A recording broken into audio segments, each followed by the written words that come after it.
Figuring out the best type of content to be producing on TikTok can be a very fun but frustrating process because there are so many options for things to make, especially as you scroll through your feed and see different trending audio, just different video trends in general. It can be hard to figure out what should I do next, but I'm going to give you a rule that's going to help you out. When it comes to creating the best type of content for TikTok, you have to initially let the reins go a little bit. You have to give up a little bit of control at first and just make content that you think is good. Have it be, SEO related, have it be sound, use keywords and phrases, have it be within your specific niche or sub niche, which is something I talk heavily about in my TikTok training course, which I'll link down below.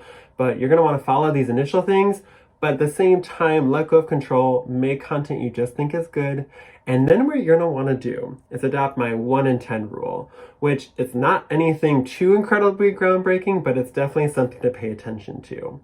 What I mean by my 1 in 10 rule is to make 10 pieces of content and look through your feed to see what content of that 10 got the most engagement, who got the most comments, the most shares, most likes, most views.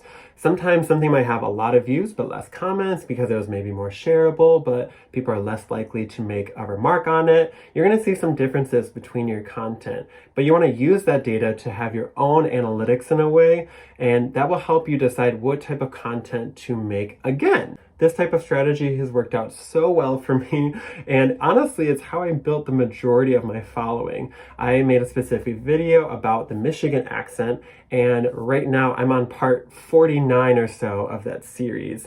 So I've made 49 different videos about the same topic. Now, the benefit of that was that out of that 1 in 10 that I pointed this video out from, this one had the capability to be remade in different ways. So you also want to take that into consideration too, where you're not just saying the same thing over and over again. You can kind of switch it up. And what's nice is you can kind of continue to use the 1 in 10 rule continuously throughout your TikTok content creation experience and career.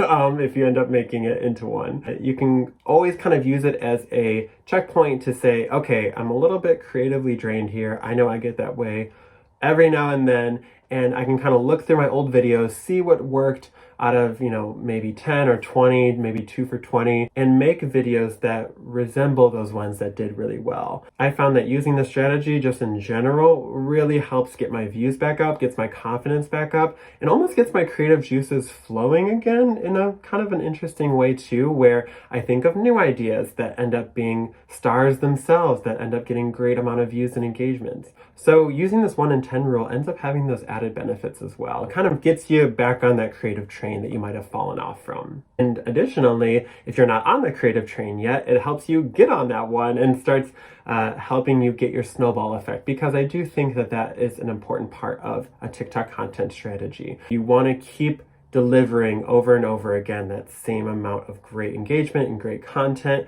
and that's almost what's required of the algorithm too in order to kind of be seen in its good graces.